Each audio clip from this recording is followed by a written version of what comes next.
Olá, então, meus amigos, minhas amigas, boa noite para todos nós. Que Jesus, nosso Mestre, nosso amigo de todos os momentos, envolva-nos a todos em sua doce paz, que os nossos corações aqui se façam receptivos às inspirações que nos serão trazidas pelo mais alto, em nome do Divino Mestre. Eu gostaria de iniciar agradecendo pela oportunidade de estarmos aqui em Brotas. Há muitos anos, temos conversado sobre essas possibilidades e mesmo sendo tão pertinho de São Carlos, ainda não havia surgido a ocasião, mas enfim, surgiu essa oportunidade pela qual nos alegramos muito. Brotas é uma cidade também muito cara ao nosso coração.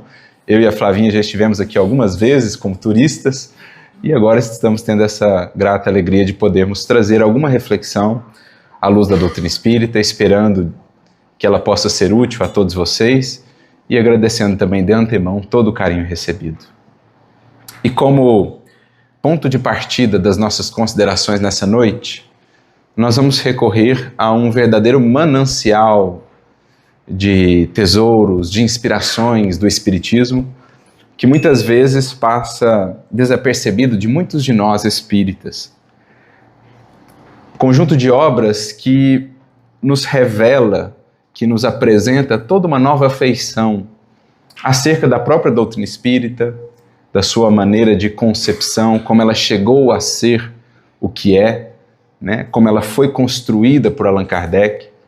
Revela-nos também toda uma nova feição, uma nova perspectiva em relação ao próprio codificador, a esse grande filósofo, a esse grande trabalhador de Jesus, que muitas vezes é visto apenas como aquele homem ultra-racionalista, frio, do gabinete, dos escritos apenas, sem que possamos compreender e vislumbrar que de fato ele era também o apóstolo, coração dedicado, amoroso, compreensivo e acolhedor, que foi a campo em prol do Espiritismo. Não se deteve apenas no seu gabinete a escrever páginas e mais páginas de luz, de esclarecimento, de orientação à humanidade. Foi também ele ao encontro dos aflitos, dos necessitados, viajou, peregrinou, lembrando-nos aqui de uma figura como o apóstolo Paulo, que tanto dedicou-se à difusão do cristianismo, do evangelho. Kardec também o fez por meio de suas viagens, por meio dessa vivência de bastidores que muitas vezes nos escapa. E essa obra, ou esse conjunto de obras, nos proporciona justamente isso, acessarmos algo desses bastidores do Espiritismo que nos fazem enxergá-lo com ainda mais encantamento, que nos mostram um Espiritismo ainda mais grandioso no seu alcance, na sua função, no seu poder transformador para tantas vidas, na esperança que proporcionou e segue proporcionando a milhares e milhares de vidas. Refiro-me, alguns já devem ter imaginado, à Revista Espírita. No conjunto de sua obra, nos volumes que foram compilados, que foram produzidos por Allan Kardec, lembrando que a Revista Espírita ela prossegue depois da desencarnação de Allan Kardec, mas, digamos, o conteúdo mais valioso da Revista Espírita está ali, quando à sua frente estava o grande codificador do ano de 1858 até a edição, o volume de abril de 1869, embora Kardec tenha desencarnado a 31 de março de 1869, a edição de abril já estava pronta, sob a sua organização, e assim foi divulgada. Depois, os amigos, secretários, os companheiros de tarefa foram assumindo essa incumbência, e esse periódico perdura ainda hoje, Tem sido resgatado aí pelo SEI, pelo Conselho Espírita Internacional, por outros companheiros e tarefeiros, mas é imprescindível que nós, enquanto espíritas, nos debrucemos sobre esse material, para que, além das obras básicas, possamos também nos encantar, possamos também extrair todo o tesouro de aprendizado e reflexão que encontramos ali na Revista Espírita. E o que nos motiva o tema e a reflexão dessa noite é basicamente um artigo pelo qual passávamos recentemente, em que Kardec vai nos descrever uma dessas suas viagens, Talvez as viagens mais conhecidas de Allan Kardec sejam aquelas de 1862. Existiu até um livro, né, chamado Viagem Espírita em 1862, que é uma espécie de opúsculo lançado por Kardec, em que ele vai sintetizar um pouco do que foram aqueles encontros, os discursos que foram proferidos nessa viagem em 1862, em que ele passa por uma série de cidades, mas principalmente Lyon e Bordeaux. Então ele insere ali os discursos que proferiu nessas cidades, descreve um pouco do que foi esse itinerário, o encontro com os espíritas dessas localidades, também insere uma parte de perguntas e respostas, perguntas que lhe foram feitas pelos espíritas dessas cidades e que ele então responde e, a benefício da coletividade espírita, compartilha porque entendia que isso seria, como de fato foi e segue sendo, útil para todos os demais. Então essa talvez seja a viagem mais conhecida de Allan Kardec, por meio dessa obra, que também é similar à Revista Espírita, uma obra, infelizmente, meio que desconhecida do movimento e extremamente valiosa.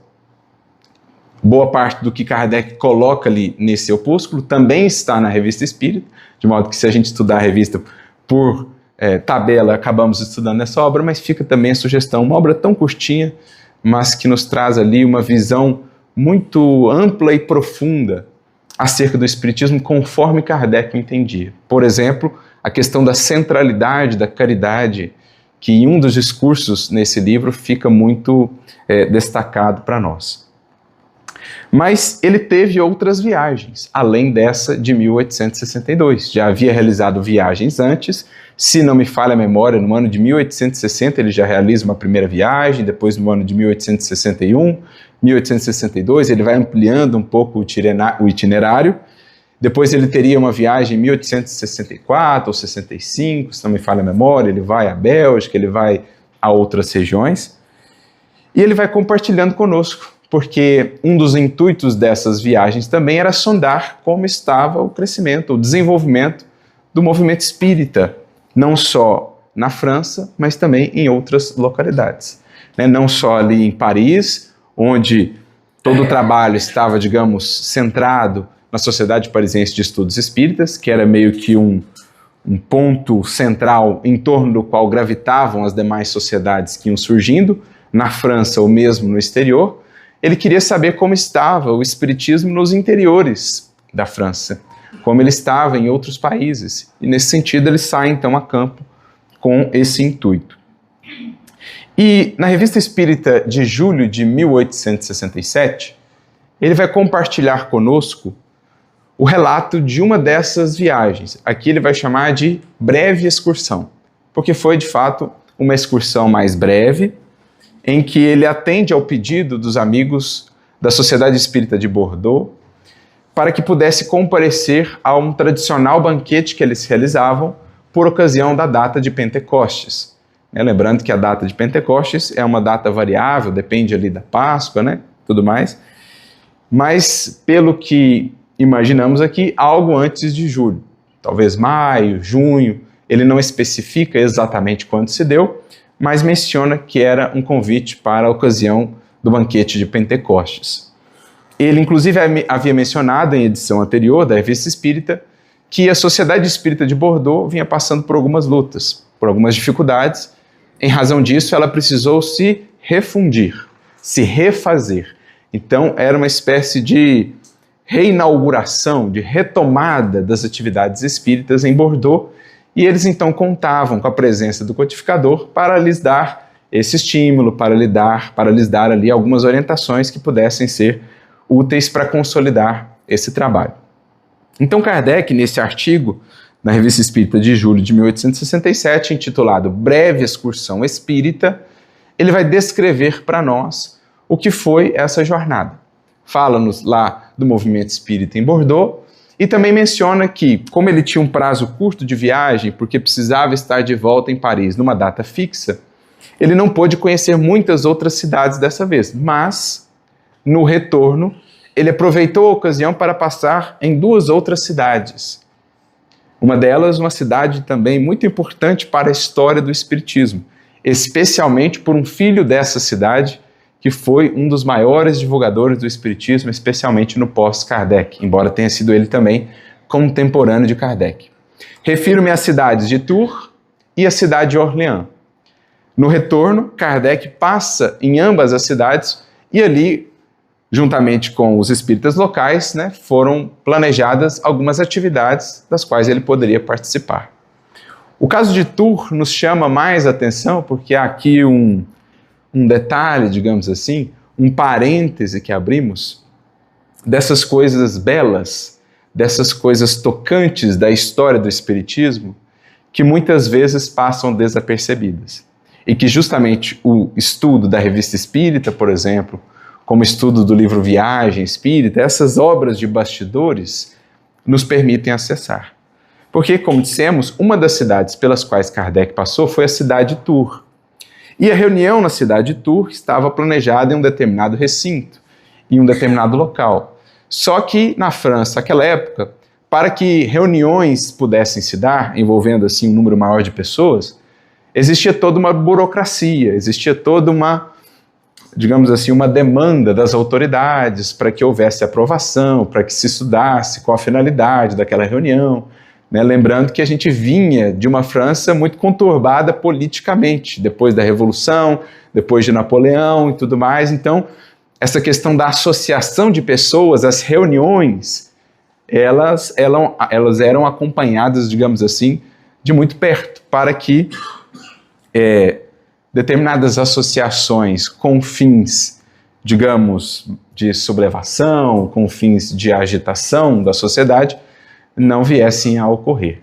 Então estava previsto um local, eles haveriam de se reunir, de se encontrar ali, contudo, a aprovação acabou não dando certo, como haveria de se esperar, como se esperava, não deu certo aquele local, a reunião naquele local.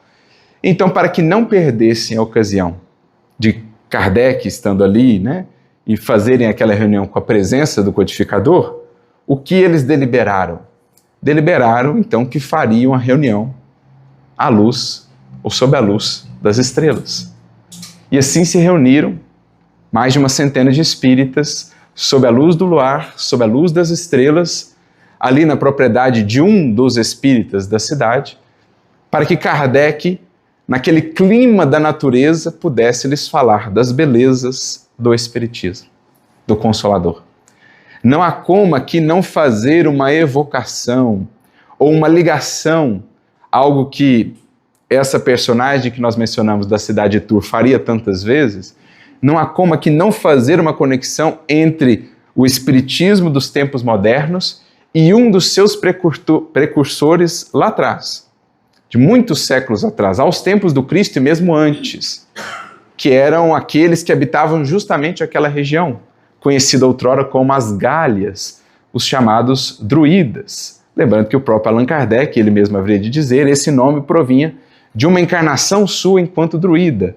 Ele chega a escrever um artigo na Revista Espírita, fazendo uma comparação entre o Espiritismo e a doutrina dos druidas, e como em muitos aspectos ela antecipava o que depois o Espiritismo haveria de nos trazer. Eles que se reuniam, portanto, em meia natureza, porque consideravam o templo da natureza como o mais elevado de todos, a mais perfeita expressão da grandeza criadora de nosso Pai, ali em meio à natureza. Ali faziam, portanto, os seus encontros, as suas reuniões, os seus rituais, já concebendo realidades que o cristianismo naqueles tempos ainda não abarcava, a não ser entre alguns poucos, entre círculos mais iniciáticos, digamos assim. Por exemplo, a realidade da reencarnação. Já lidavam eles há muitos séculos com essa realidade como algo natural. Então ali Kardec como que revive uma dessas reuniões, lembrando talvez de um tempo em que ele fora sacerdote druida. E essa vinculação, não só ele, Kardec, haveria de rememorar, mas um dos que esteve presente nessa reunião, contando a época apenas 21 anos. Porque esteve presente nessa reunião, acompanhou todos esses desdobramentos, esse corre-corre para improvisar um novo local para que a reunião se desse, esteve ali presente a grande figura de Leon Denis. À época, um jovem de 21 anos, recém-convertido ao Espiritismo, por volta dos seus 18 anos, ele tem o primeiro contato com o Livro dos Espíritos, e a inteligência grandiosa que era, embora não tenha tido muitas possibilidades de estudar, mas era um autodidata por excelência, por natureza, ele ficou simplesmente encantado com o Livro dos Espíritos e logo se tornou espírita e, como sabemos, viria a se tornar um dos maiores divulgadores do espiritismo, especialmente após a partida de Kardec, um dos esteios do espiritismo na França depois da partida do mestre de Lyon. Momentos difíceis que foram vividos pelo espiritismo, tentativas de incursões, outras doutrinas espiritualistas, certas resistências à obra de Allan Kardec, mas Leon Denis ali se manteve firme, sempre exaltando a grandeza do mestre de Lyon, daquele que um dia ele ouvira falar, sob a luz das estrelas, sob a luz do luar, falar a todos aqueles espíritas das grandezas do espiritismo, das grandezas, da grandiosidade de nosso Pai e de suas leis. Então, um encontro muito representativo esse que se deu na cidade de Tours. Kardec, obviamente, à época ainda não conhecia Leon Denis, ele era simplesmente um jovem, embora eles tenham de fato se encontrado, mas ele não sabia do imenso potencial que estava ali, que haveria de se concretizar em muitas realizações, em obras belíssimas para a nossa doutrina espírita. E Leon Denis toma ali esse fôlego adicional, um estímulo a mais para poder seguir naquela senda em que adentrava. Ele chegaria depois a relatar algo que ficou gravado na sua memória, no seu coração, e que está registrado na principal biografia de Leon Denis, que foi feita pelo seu amigo Gaston Luce.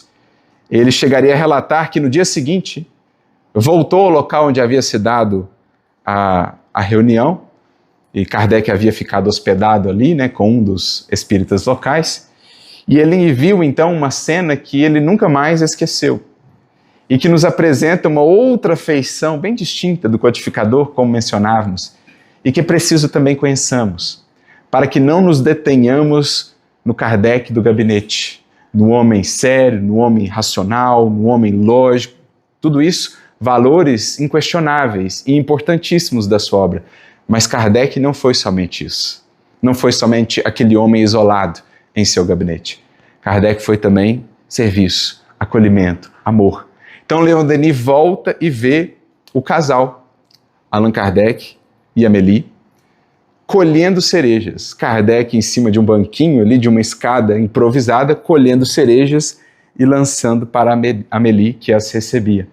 Essa cena bucólica, essa cena de simplicidade, de amorosidade entre esse casal, entre esses dois espíritos que se abraçaram, que se integraram de maneira tão profícua para uma obra, ficou de maneira indelével gravada na memória do jovem Leon Denis, que sempre se recordaria do mestre de Lyon com aquele carinho, com aquela perspectiva do grande intelecto, mas também daquele homem simples, daquele homem que junto da esposa estava lá colhendo cerejas depois de uma noite em que havia tratado das mais altas questões da filosofia, do intelecto e da mente. Ele estava ali, naquele clima da amorosidade e da simplicidade, juntamente com Amélie.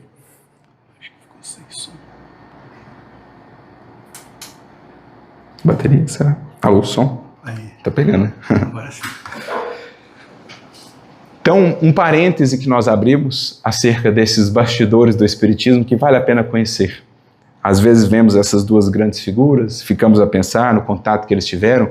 Segundo consta, Leon Denis encontrou Kardec ainda mais 2 vezes, uma delas inclusive em Paris, mas esse foi o primeiro encontro, esse foi o estímulo para aquele jovem que apenas iniciava.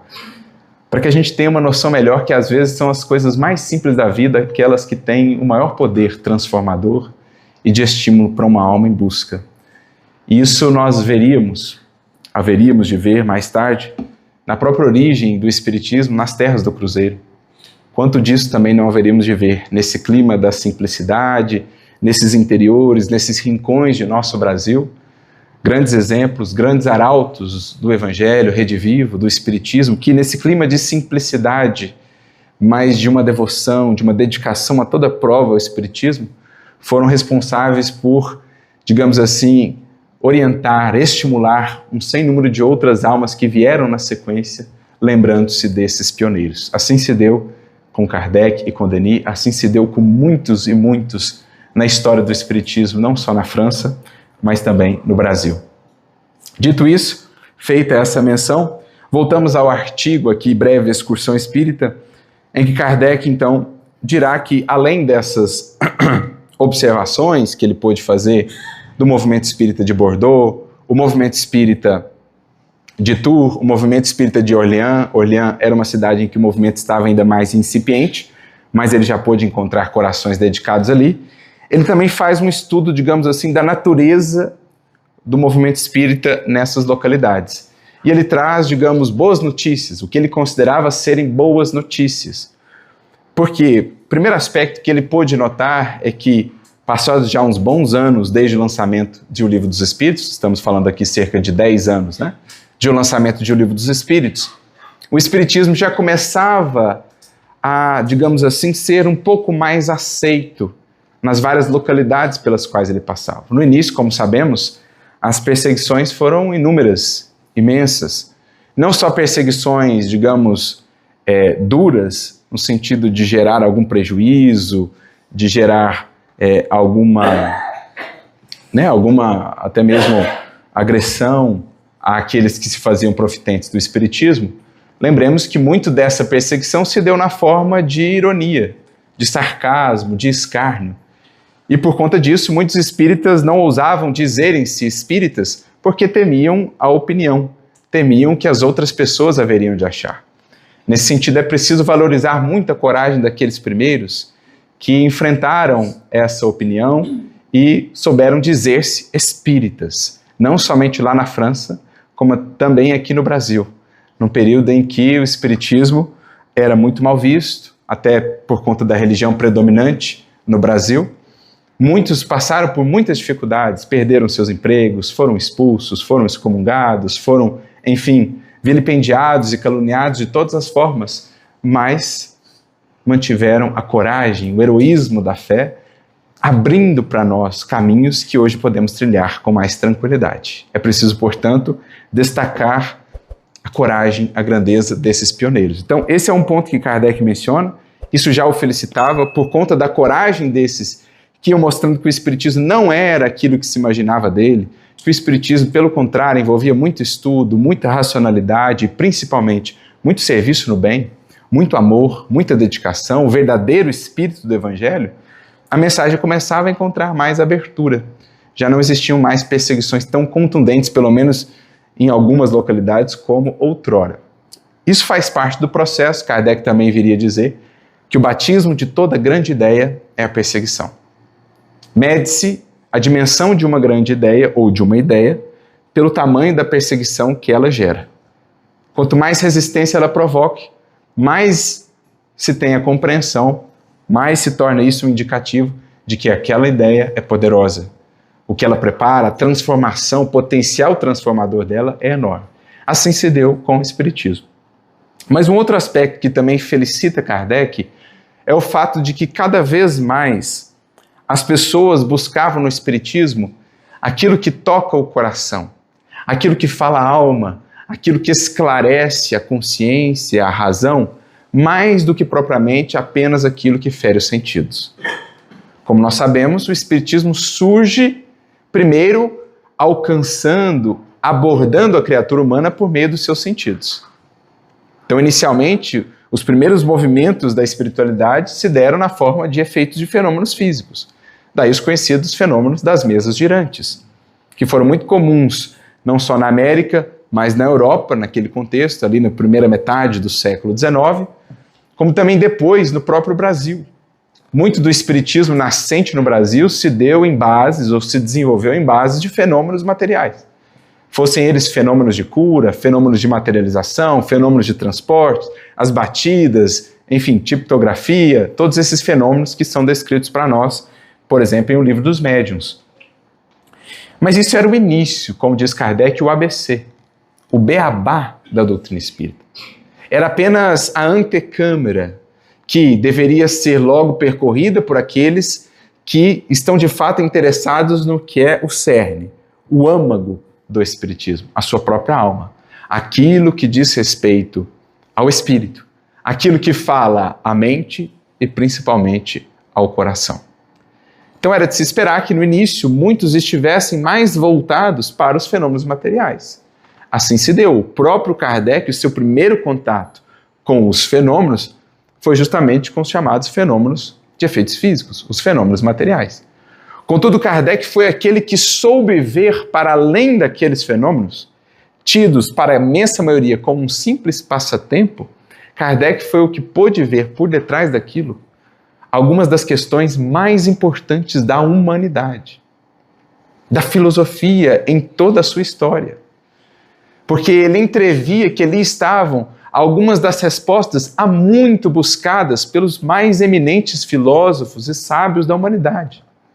Respostas, por exemplo, atinentes à morte, ao mistério, ao enigma da morte. O que há depois da morte? Há vida, não há vida? Prossegue-se ou não? Tudo finda-se no sepulcro ou há continuidade da vida? Há, de fato, ressurreição? Continuidade.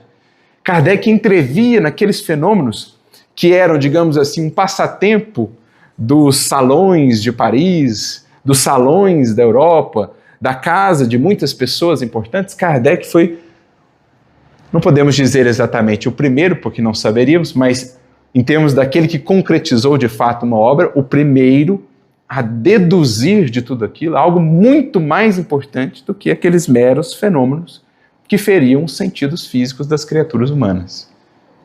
Então Kardec ele se felicita ao ver que, passados 10 anos do lançamento do Livro dos Espíritos, finalmente as pessoas estavam começando realmente a buscar no Espiritismo aquilo que era o mais importante, aquilo que era o mais essencial. Mesmo naqueles ambientes que ele pôde frequentar da mais absoluta simplicidade. Pessoas camponesas, interioranas, muitas delas sem qualquer estudo mais elaborado, mas que, no entanto, pela grandeza do sentimento que traziam, pela humildade, conseguiam acessar no Espiritismo o que muitos doutos e grandes intelectuais de Paris, por exemplo, da Sorbonne, não poderiam, não conseguiam acessar. Presos que ficavam apenas à afeição exterior do Espiritismo, aos fenômenos, aquilo que seria a casca. Ao passo que aquelas pessoas simples que foram se reunir em Tours, que foram se reunir em Orleans, eram pessoas que conseguiam chegar no Espiritismo naquilo que mais importava e que se sentiam, portanto, tocadas pela mensagem espírita, consoladas, estimuladas a uma vida melhor, a uma vida transformada, demonstrando nas próprias vidas quão bem o Espiritismo lhes havia feito, ou lhes estava fazendo. Por isso ele diz assim, em determinado momento do artigo: o que se busca na doutrina é, antes de tudo, o que toca o coração. Fazendo uma referência àqueles com os quais ele teve contato durante essa viagem, essa excursão em 1867.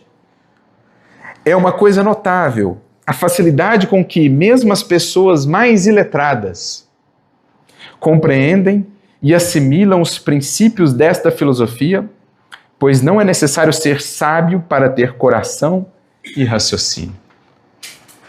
Então veja que bonita essa descrição que Kardec nos traz. Ao ver naquelas reuniões, sim, pessoas que eram eminentes ali naquelas cidades, pessoas que eram formadas, que tinham todo o estudo, mas ao lado delas as pessoas as mais simples, muitas delas iletradas, com uma apreensão, com um entendimento do Espiritismo talvez até mais profundo do que as mais eminentes e as mais doutas pessoas que ali se reuniam. Esse é um ponto sobre o qual Kardec muitas vezes vai tratar, e é para todos nós espíritas um ponto central, porque nos remete em verdade ao próprio Evangelho, mais especificamente a uma fala de Jesus, da qual sempre nos recordamos e que sempre nos põe a pensar. Mateus 11, 25, quando Jesus assim nos diz: graças te dou, ó Pai, porque ocultaste estas coisas aos sábios e aos entendidos e as revelaste aos pequeninos. O Mestre estava a todo tempo debatendo com os homens mais inteligentes, mais esclarecidos daquele povo, os ditos doutores da lei, ou os fariseus, que ficavam a todo tempo tentando impor ao Cristo certos enigmas, ou melhor, certas armadilhas em que pudessem, digamos, envolvê-lo. certos enigmas ou certas armadilhas em que pudessem envolvê-lo, pelas vias dessa racionalidade fria, dessa racionalidade que, justamente por não sentir, não consegue alcançar o âmago das respostas divinas que chegam até nós por meio da revelação, por meio, no caso ali, do Evangelho de Jesus. Então, ele falava e falava, apresentava e apresentava as belezas do reino na forma daquelas simples parábolas. Os doutores da lei não conseguiam alcançar ou mesmo se consolar ante aquelas ilustrações de Jesus quanto às leis divinas, porque o raciocínio os colocava sempre presos, cativos, daqueles meandros do intelecto em que muitas vezes nos temos perdido. Ao passo que aqueles singelos pescadores que ele escolheu por apóstolos, aqueles homens e mulheres simples das margens do Tiberíades, saíam de suas pregações e de seus sermões profundamente consolados, renovados para a vida, para a luta, com todo um novo caminho a percorrer, repleto de esperanças, repleto de estímulos divinos, de bênçãos luminosas. Jesus falava, portanto, que para acessarmos realmente o que é divino, é preciso que em nós possamos encontrar o que há de mais divino na criatura humana. E não há outra palavra que defina melhor o que de mais divino podemos ter e ofertar ao mundo, senão a palavra amor. Aqueles que amam, portanto, embora não detentores dos cabedais intelectuais que o mundo nos possa conferir, eram pessoas que penetravam mais na interpretação das palavras de Jesus do que quaisquer outros que ali ficavam tentando improficuamente debater com ele. Por isso Jesus falava: graças te dou, Pai, que ocultaste essas coisas aos sábios e aos entendidos e as revelaste aos pequeninos. É o mesmo que Kardec nota aqui. É o mesmo que ele haveria de descrever para nós em O Evangelho segundo o Espiritismo, lá no capítulo 17, Sede Perfeitos, no item 4, quando ele trata dos bons espíritas ou dos espíritas verdadeiros. Kardec então nos dirá, ou melhor, indagará, o que é preciso para realmente entender o Espiritismo. Será preciso muita cultura intelectual do mundo? Será preciso ou serão precisos anos e mais anos de estudo? Ou anos e mais anos de vivência?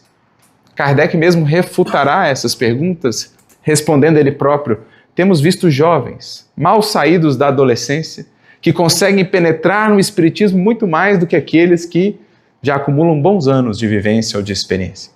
Da mesma forma, temos visto pessoas simples, incultas, que conseguiram interpretar melhor o Espiritismo do que os mais eminentes sábios e pensadores, por exemplo, lá da Sorbonne, das academias do seu tempo.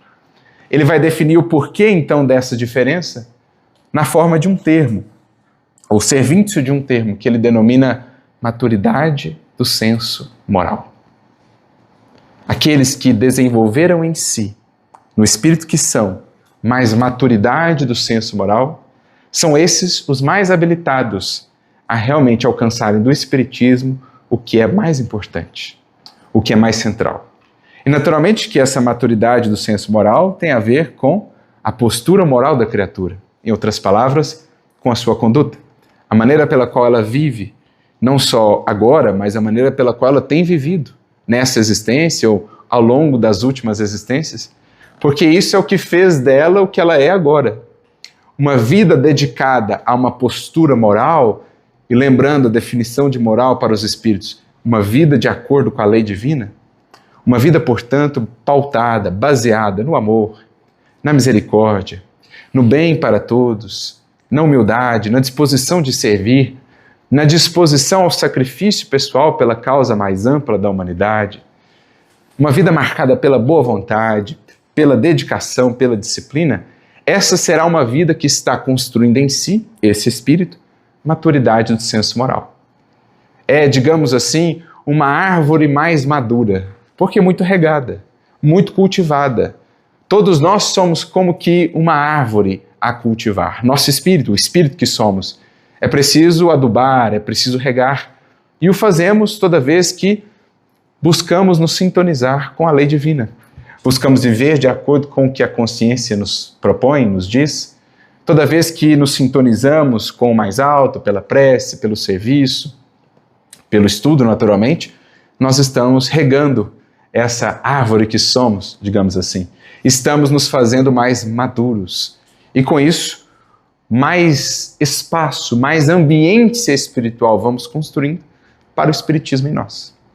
Por isso Kardec cunha esse termo, maturidade do senso moral, que pode ser encontrada em mais alta escala num jovem do que num ancião do ponto de vista físico. Porque não diz respeito ao corpo, diz respeito ao espírito. Pode ser encontrada em mais alto grau naquele que não teve a possibilidade de ter estudos formais do mundo, do que naquele que teve todos os estudos possíveis, mas que pelo orgulho, pela soberba, pela vaidade, se faz assim, digamos, impenetrável, pouco ou nada receptivo às luzes mais sublimes do mais alto.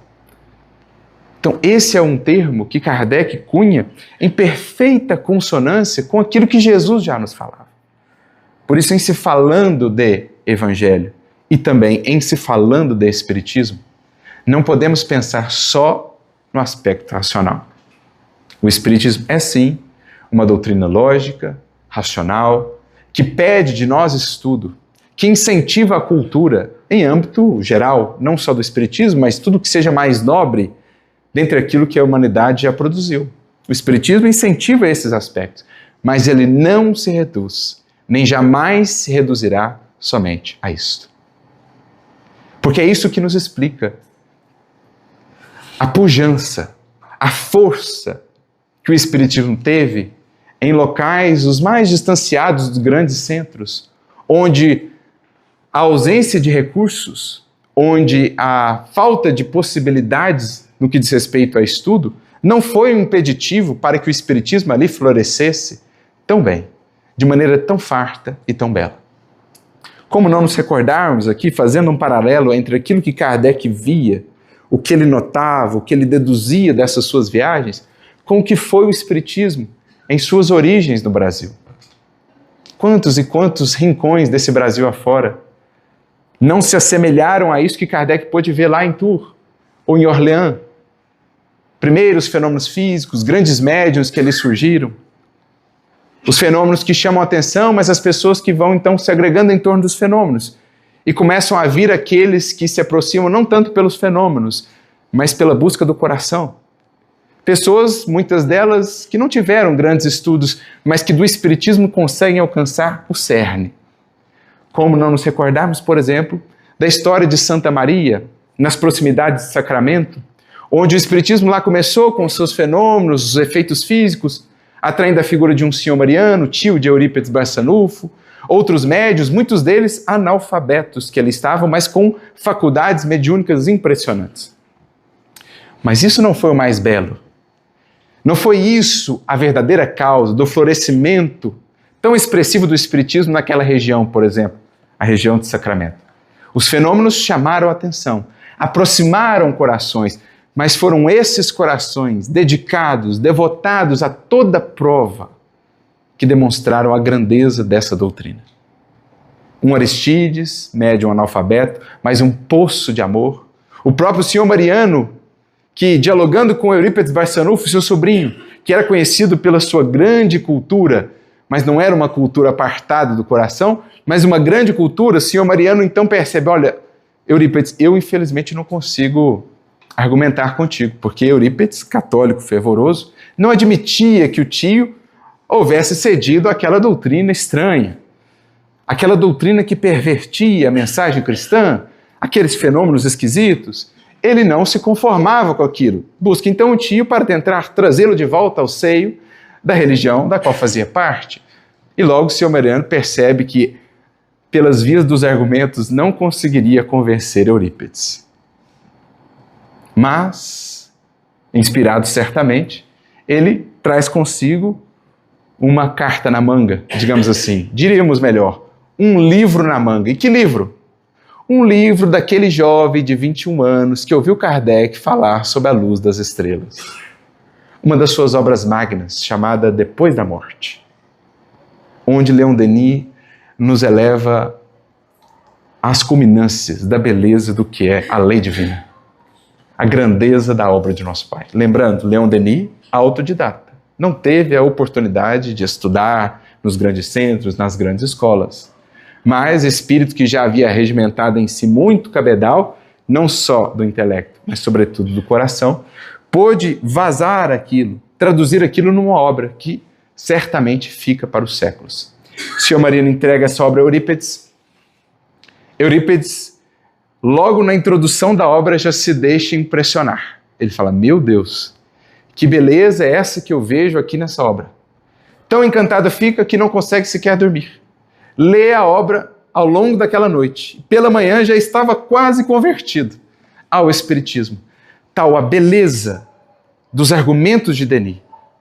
Porque ali não existia só razão, mas também um profundo amor, uma profunda sensibilidade em torno da obra e da lei divina. Ele comparece então ao fenômeno, à reunião mediúnica, lá em Santa Maria. Queria ter, digamos assim, um último estímulo, um último empurrãozinho para enfim abraçar aquela nova proposta, aquela nova doutrina. O que de fato se dá. Ele chega lá com um amigo, não avisa que haveria de ir até lá, não avisa que iria até lá, mas quando chega, já estavam reservados 2 banquinhos, um para ele e um para o amigo. Ao que o senhor Meriano lhe diz, Bezerra nos informou que você viria, já estávamos te esperando. E ali ele vê aquela reunião, aqueles fenômenos, aquilo naturalmente, né, desperta interesse, mas não era a chave, digamos assim, da sua conversão. Porque os fenômenos falam mais os sentidos. Ele queria algo como aquele livro havia feito, que lhe falasse ao coração. E então ele externa no seu pensamento, sem que falasse, uma dúvida que trazia muito acerca das bem-aventuranças, que pareciam não fazer sentido. Ele que acreditava, que confiava tanto nas palavras do Divino Mestre, que eram a expressão da verdade, mas para ele as bem-aventuranças pareciam promessas infundadas, porque muitos ele vira desencarnar sem que aquelas promessas houvessem se cumprido. E ele então pensa consigo, se o que eu estou vendo é verdade, eu gostaria que, se possível, João Evangelista pudesse me fazer uma locução, me trazer uma explicação em torno das bem-aventuranças.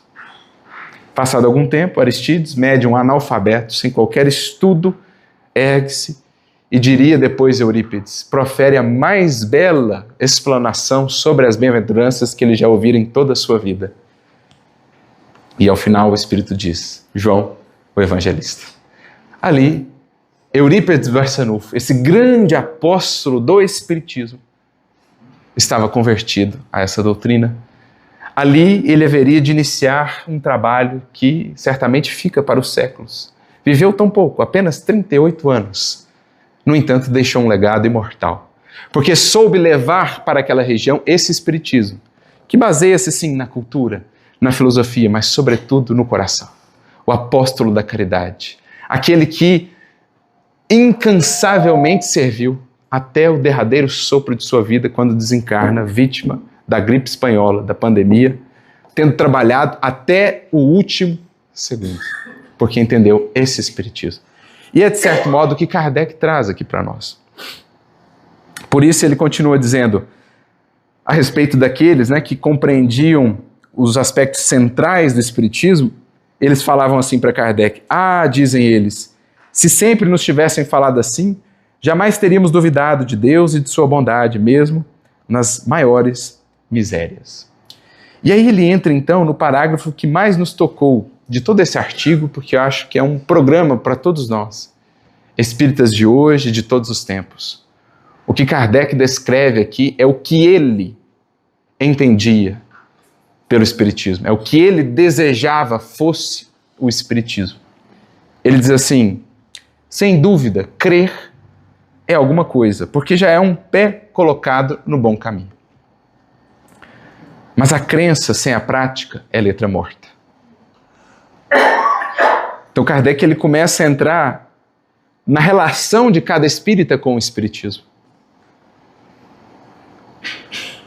Estarmos informados dessas realidades tão amplas que o espiritismo nos traz. Quantas respostas, gente. Quantas consolações. Às vezes nos colocamos a pensar nisso, tentando dimensionar o quanto o espiritismo nos deu, o quanto ele nos tem dado, para que entendamos melhor o quanto devemos a ele. em termos de responsabilidade e comprometimento. E até agora não conseguimos fechar a equação. Porque não conseguimos mensurar o quanto Ele nos deu.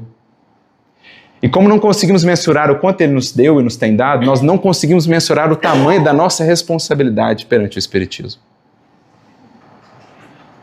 Crer, estar informado da imortalidade, podemos tocá-la com as nossas mãos, tal a clareza com que os Espíritos nos apresentam a realidade além-túmulo, é um passo importante que nos consola, que nos reergue nos dias mais difíceis, que nos faz esperançar. Mas será devolver muito pouco ao Espiritismo se nos destivermos apenas nas consolações. Será devolver muito pouco, quitar muito pouco da dívida que temos para com o Espiritismo se nos detivermos simplesmente nos horizontes de crença que Ele nos abre, sem entendermos que Espiritismo é prática, é vida transformada. É vida que reflete isso para as pessoas que nos acompanham, que nos veem.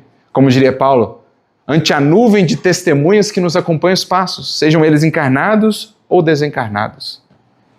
Porque quer queiramos ou não, se nos dizemos espíritas, o nome do Espiritismo está empenhado em nossa vida. E eu não sei se nós temos a dimensão do que isso significa. Como diz Emmanuel, uma mensagem bem forte que ele nos traz no livro Religião dos Espíritos, capítulo 80, Doutrina Espírita. Ele diz, Espírita seja o nome de teu nome. Porque houve um tempo, e queira Deus, certamente Ele quer, queiramos nós, que siga sendo assim, houve um tempo que mencionar que alguém era espírita era um atestado de que com essa pessoa se podia contar. Nas situações das mais diversas. Não, mas tinha lá um fulano que era espírita. Era um atestado de um irmão. É atestado de boa vontade. É atestado de tolerância. É atestado de caridade. É atestado de compreensão e de serviço. Seja espírita o nome de teu nome. Porque está empenhado em tua vida o nome do Espiritismo. Então, Kardec vai nos conduzindo por essa via. Prossegue ele. Ora, sentimos-nos felizes em dizer que em nossa breve excursão, entre numerosos exemplos de efeitos moralizadores da doutrina, encontramos um bom número desses espíritas de coração. Espíritas de coração, que poderíamos dizer completos, não perfeitos, mas com uma unidade de vivência e aplicação da doutrina espírita. Espíritas de coração, diz Kardec, completos. Não perfeitos, mas em que há uma coerência naquilo que se prega e naquilo que se vive, naquilo que se aprendeu e naquilo que se expressa ou se testemunha na vida. Se fosse dado ao homem ser completo no que quer que fosse, e que podem ser olhados como tipos da geração futura transformada. E Kardec diz que esses, os espíritas de coração, são os tipos, isto é, arquétipos, modelos do que a humanidade está reservado no porvir. Algo muito similar ao que Paulo já trazia há 2000 anos, quando falava dos cristãos. Ele assim definia os seguidores, os discípulos de Jesus, como sendo já parte dessa nova humanidade, moldada, formada segundo os moldes de Jesus. Então o discípulo do Cristo, o discípulo do Espiritismo, que são uma e a mesma coisa, tanto nas palavras de Paulo quanto nas de Kardec, devem ser um modelo, um tipo do que é a humanidade a que estamos destinados no porvir. O que é a humanidade em seu ápice de expressão. Aqueles que, mais do que pensar em si, pensam no todo. Mais do que serem cativos de si mesmos, do seu egoísmo e de suas ilusões, já estão abertos agora à coletividade e a um compromisso profundo, um comprometimento verdadeiro com a lei divina. Tipos, portanto, da geração futura transformada. Em outras palavras, algo do futuro que se faz no presente.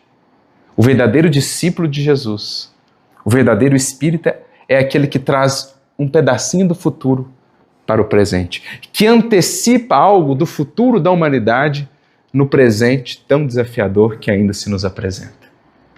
Ele é como que uma janela, por meio do qual se possa ver para onde estamos caminhando, para que ninguém perca as esperanças na humanidade, para que todos possam, enfim, compreender o que é o homem, a imagem e semelhança do Criador, aquele que, em sua vida, reflete o Espírito do Cristo.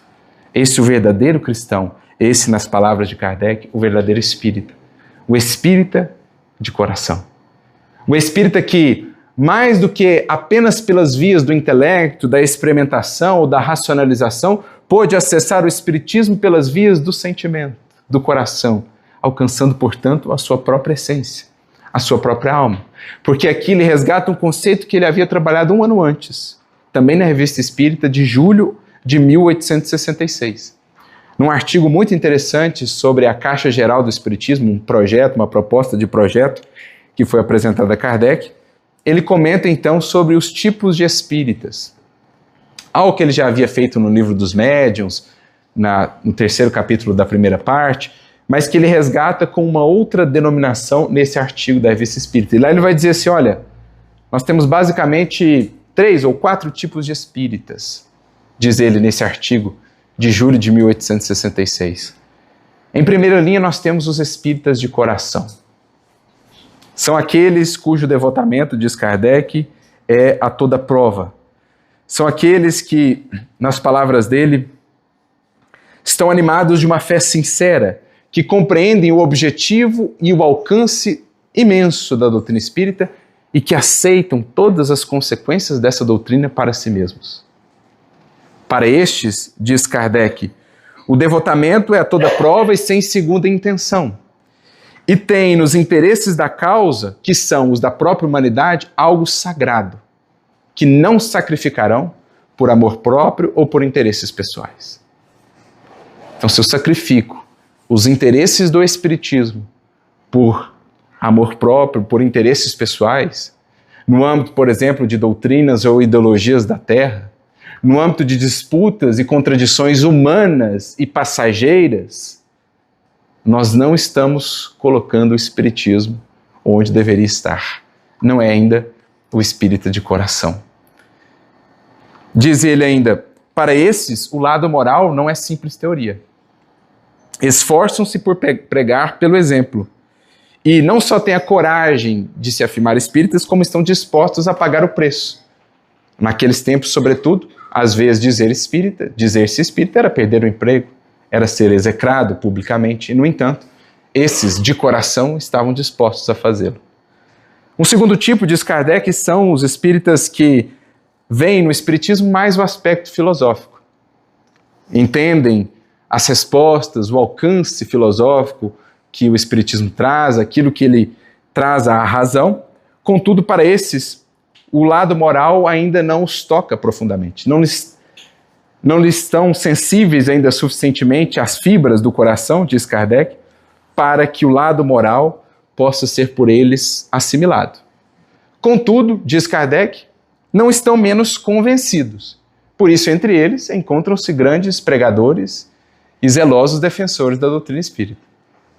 Então, a diferença, estão convencidos, mas ainda não estão comprometidos. Defendem o espiritismo ardorosamente, eloquentemente, o que é um sinal já de progresso. Já conseguem vislumbrar o alcance filosófico da doutrina, mas ainda não deram o passo fundamental de buscar a todo custo a perfeita integração, essa completude de que Kardec nos falou em sua vida, em relação ao que pregam e aquilo que a sua própria vida transmite. São os espíritas mais filosóficos, ou os espíritas imperfeitos, que Kardec dirá lá na definição do Livro dos Médiuns, né? Os espíritas de coração seriam os espíritas verdadeiros, ou os espíritas cristãos, assim ele os denomina. Por fim, tem aqueles que são os levianos, aqueles para os quais o espiritismo se reduz aos fenômenos. Diante dos fenômenos se extasiam, mas diante do aspecto moral não se sentem tocados, permanecem frios ou indiferentes. E ainda um tipo, diz Kardec, são aqueles espíritas hesitantes, oscilantes, que desejariam já dizer que o são, mas alguma convenção, algum interesse ainda os mantém mais ocultos do que propriamente dispostos a abraçar de público, a abraçar integralmente essa proposta em suas vidas. Então são as definições que Kardec traz, mas recordando que ele enfatiza aqui os espíritas de coração que ele pôde ver, aqueles para os quais a causa da doutrina está colocada num local sagrado.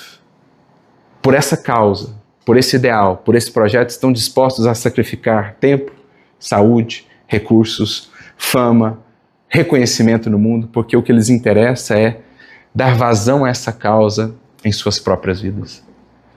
O próprio Kardec o fez, Leon Denis também. Quantos exemplos não poderíamos aqui enumerar? Eurípides Barçanufo, a representar muitos desses pioneiros nestes rincões de nosso país, que foram espíritas de coração, espíritas por inteiro, espíritas com a consciência da responsabilidade de transportar esse título ou esse rótulo.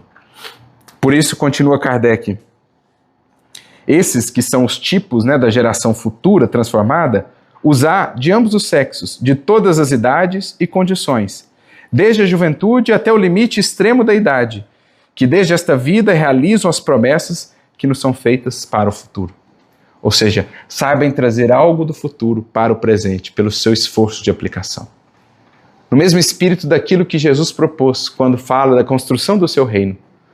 Os que incorporam, constroem o reino em si mesmos, são aqueles que conseguem antecipar o que um dia será o estado da humanidade inteira.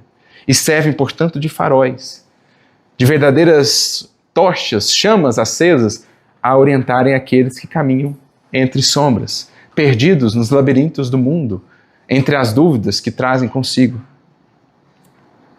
Prossegue ele ainda, há em todo o seu ser um reflexo de franqueza e sinceridade que impõe confiança. Então, como há uma coerência de vida, o que se fala é o que se vive, é o que se sente, é o que se pensa, como há uma inteireza nesse indivíduo, ele transmite, ele irradia confiança. A pessoa logo sente que está diante de um irmão, está diante de um amigo, está diante de alguém que de coração está disposto a acolhê-lo, a ampará-lo, a orientá-lo. Desde logo se sente que não há nenhuma segunda intenção dissimulada sob palavras douradas ou cumprimentos hipócritas. Porque as palavras, as convenções do mundo podem até enganar alguns, mas não enganam em termos de vibrações. Quem quer que esteja minimamente consciente e lúcido, logo percebe a sinceridade ou não de uma palavra, de um cumprimento, de um olhar. Podemos enganar a outros, mas não enganamos a nós mesmos, tampouco a lei divina.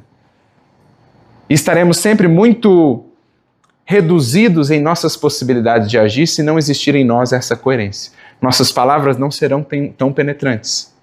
Nossas falas não serão tão eloquentes. Nosso abraço não será tão acolhedor. Nosso olhar não será tão consolador se não existir em nós essa coerência.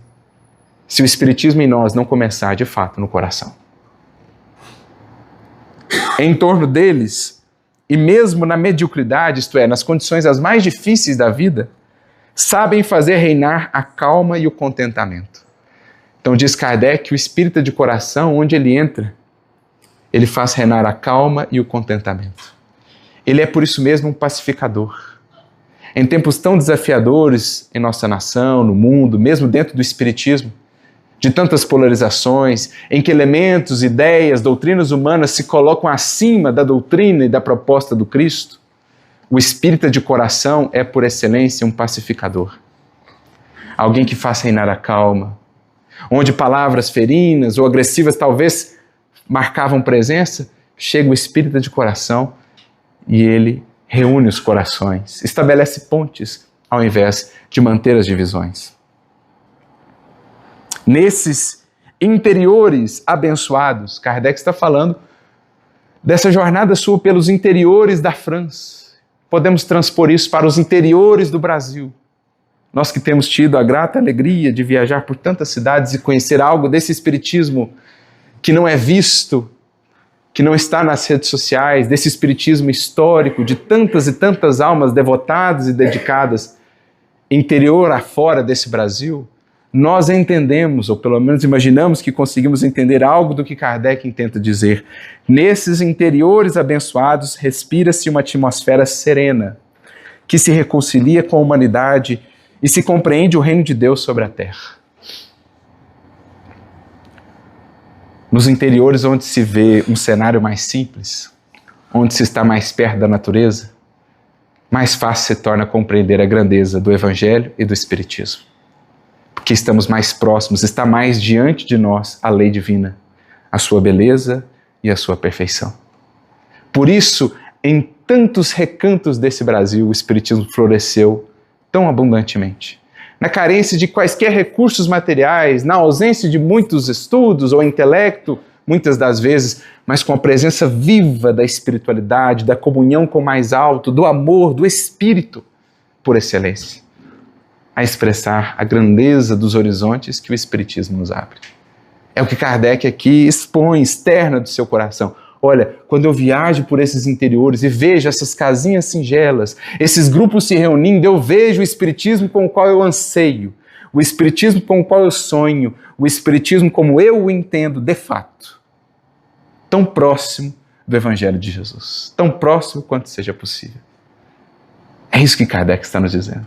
É isso que Leon Denis sentiu aquele dia, naquela reunião, sob a luz das estrelas, e depois ao ver o grande Kardec, o grande pensador, acolher cerejas junto de sua esposa no clima da mais absoluta simplicidade e amorosidade.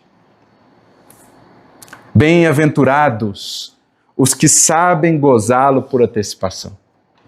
Olha o que Kardec está dizendo. Bem-aventurados os que têm a oportunidade de nessa encarnação viver assim, num recanto desse, numa casinha espírita dessa, junto a corações como este, que são espíritas de coração, mais do que espíritas discutidores, indefinidamente, de maneira, exacerbada, com ânimos exaltados, espíritas de coração, bem-aventurados, os que têm tido a oportunidade de conhecer desses, de um senhor Mariano da vida e similares, bem-aventurados. Não sabem a riqueza que têm, irmãos, e talvez ficam a lamentar por aqui estarem, por não estarem em outro lugar, por não estarem em outra circunstância ou condição. Quando Kardec está dizendo, bem-aventurado és tu, meu filho, minha filha, se puderes compreender a grandeza que está diante de ti, não a grandeza dos homens, mas a mais pura grandeza de Deus. Em nossas excursões espíritas, é menos o número dos crentes que computamos. E o que mais nos satisfaz é o desses adeptos que são a honra da doutrina. O que Kardec está dizendo? Eu não me importo. Quantas pessoas tem na casa espírita? Tem 5? Ótimo. Se tiver 5 de coração, é menos o número que computamos e mais o poder encontrar, ou ter a alegria de encontrar esses que são a honra da doutrina espírita. Porque são o espiritismo vivo, caminhando pelo mundo, sendo lido dia a dia em cada ato, em cada postura, em cada escolha, em cada palavra. É o livro dos Espíritos encarnado. É o Evangelho segundo o Espiritismo em pessoa, a caminhar pelo mundo, falando de doutrina sem usar muitas vezes as palavras, mas com uma eloquência que nem o maior dos pregadores talvez conseguirá ter. É isso que Kardec está dizendo. Esses que são a honra da doutrina e, ao mesmo tempo, os seus mais firmes sustentáculos, porque a fazem estimada e respeitada neles. Os espíritas de coração, aqueles que eram e são a alegria de Allan Kardec, são aqueles que em suas vidas buscam honrar a doutrina espírita, devolvendo a ela uma parte que seja do quanto dela receberam.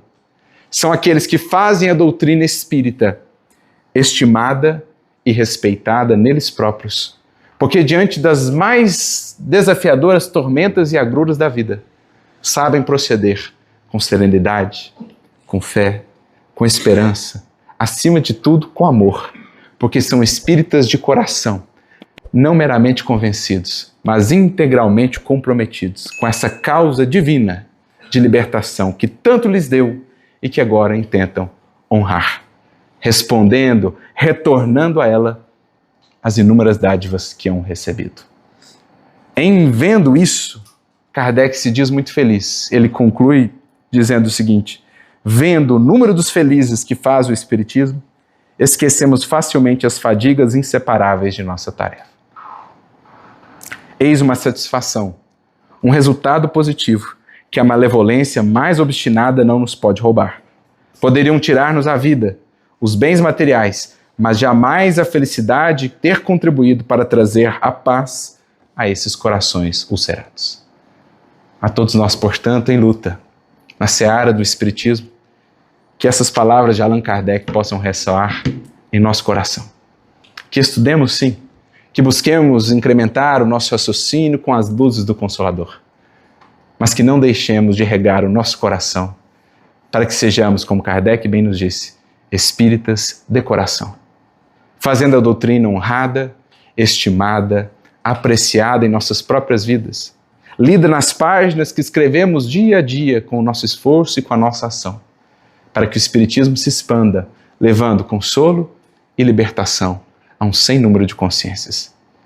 Em fazendo isso, temos a certeza, cada luta, cada lágrima, cada sacrifício, cada dor, pela causa do Espiritismo, nada serão diante dos sorrisos e das esperanças que poderemos ver florescer em um coração que seja, um olhar que se reacende, porque agora retomou a alegria de viver, porque pôde ler em nossa vida o Espiritismo de coração.